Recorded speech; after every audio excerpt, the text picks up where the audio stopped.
Assalamu alaikum wa rahmatullahi wa barakatuhu. Ọpẹ́ ni fún Ọlọ́run ọba wa, ọba tó dá ẹ̀dá lọ́tọ̀ọ̀tọ̀ pẹ̀lú ìwà ọ̀tọ̀ọ̀tọ̀. Ó dá àwọn kan pẹ̀lú ìwà abú, wàláhì tàláhì bó bá ṣe dáadáa fún aburú wọn ìṣẹ́ fún ọ. Ó sì dá àwọn kan pẹ̀lú ìwà rere. Gbogbo ìgbà tó ń bá ń ṣe eré fún orin náà wọ́n máa fi dá padà.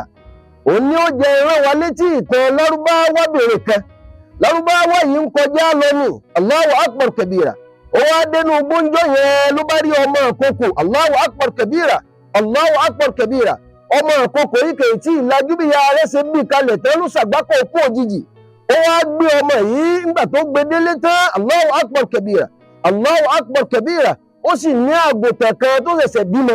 Ó wọ́n ń fún ìkòkò yìí ní ọyàn àgùntàn títí tí kòkò yìí fi wá dàgbà. Lárúbáwábìnrin yìí wá jáde ńjọ́ kan nígbà tí ó padà wọlé, ìkòkò yìí ti pa àgùntàn jẹ. Allahu akbar kabira, Allahu akbar kabira. Ó wá kọjú sí kòkò yìí pé àkọ́rìtà suwayyatin wa fajata qalbi. Àgùntàn tó jẹ́ pọ̀ lówó ẹ̀ dàgbà, ó sì pàjẹ́ la ilaha illallah Muhammadu Rasulullah. Wa anta li sadiyiha waladun rabibu. Ọyàn àgùntàn yìí ló sì mú dàgbà. Ọ̀gẹ̀dẹ̀ tó wọ kòkóyè kó tó wá di kójọ ọmọ burúkú sóyẹ kó rí bẹ́ẹ̀. Allahu akbar kabira. Lárúbáwábìnrin yìí wọ́n ń sọ yí pé ìsáká na tìbáà súyìn fọ́lá adébun yufidu wala adíbù. Gbogbo ẹni tí wọ́n bá ti fi aburú rán láyé, aburú náà ni ó mọ̀ ṣe. Ìjọ tó bá lóun fẹ́ ṣe rere, ìjọ náà ni ó kú ò láyé. Bàbá Waria entertainment, Ọlọ́run ní kí ó bàjẹ́ fún yín láyé o. Ẹ ní fọlápìtàn, ẹ ní bọ́ sọ́wọ́ àwọn aláburú ayé.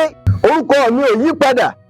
Èmi ni Sheikh Zakirullahi Akọ́mọníkéwú àpótí ọ̀rọ̀. Gbogbo ẹ̀yin tẹ́ ń wò mí káàkiri àgbáyé, Ọlọ́run ní kí ó bàjẹ́ fún yín o, kò ní bàjẹ́ fún mi náà. Subhana rabbika rabbil izzati amma yasifuna.